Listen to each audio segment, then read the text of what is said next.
Okay, now this is where it started. During my first residency, as I said, in Southampton, New York, I was just seeing this person with long curly hair and an attire which you cannot make opinion about.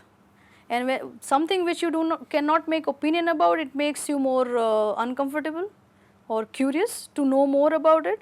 So I didn't want her to be classy. At the same time, I didn't want her to be very kishy or not very hippie. So very balanced and yet very curious kind of personality. So her, I wanted the inner parts to be seen in some ways, and the outer thing is not at all in fashion. And that's how she first appeared in the benefit time of Watermill Center, where I was having a residency. So in benefit evening, you expect about 2,000 people who are basically promoters who give funds, and they are very high society people of New York. And of course, it was fully covered by a New York Times in full page.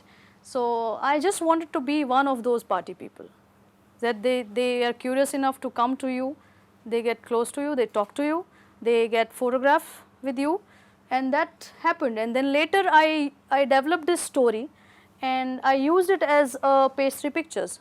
So there you see Robert Wilson himself there with him, and there are other guests. This is the outer area, um, and lots and lots of gay culture in New York, you know.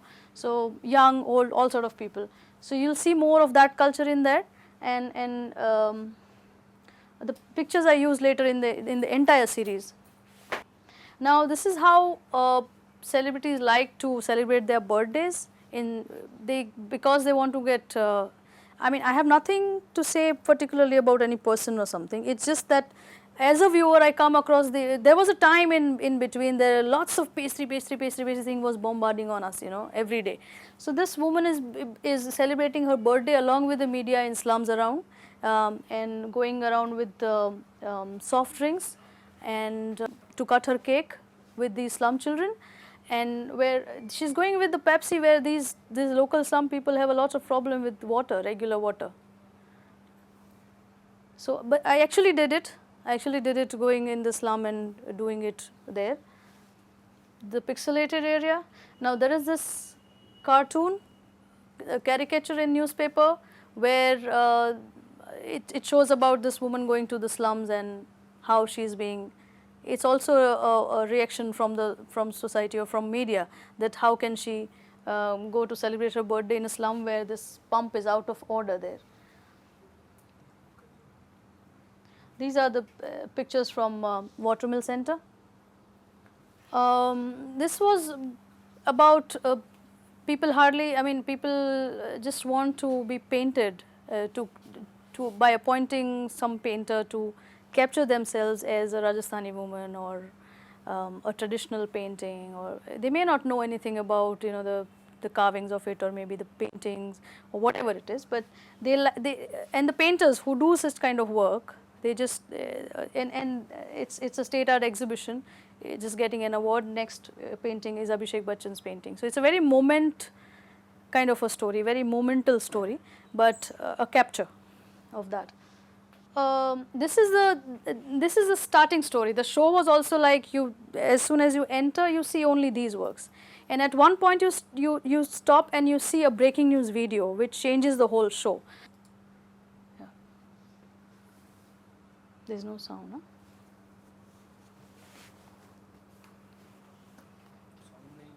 नहीं है, mute है.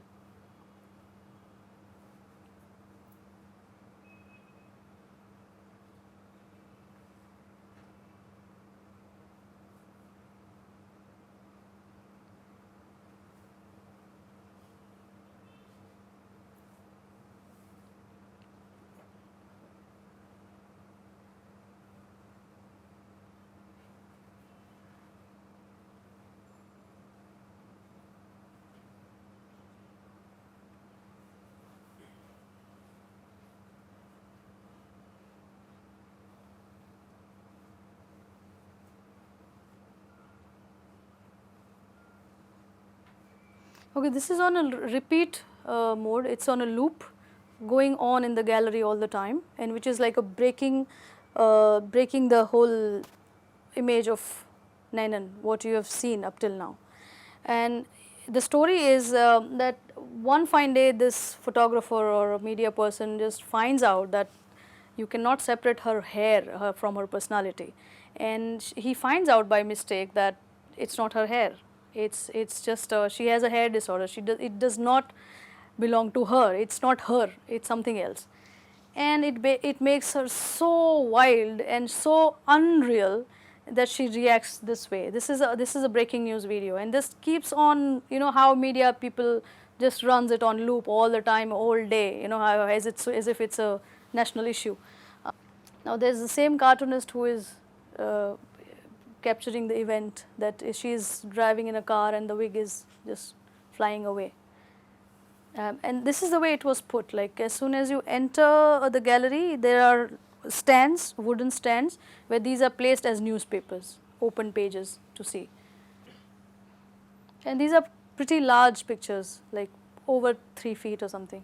This is her real picture. This is what she is with the hair disorder.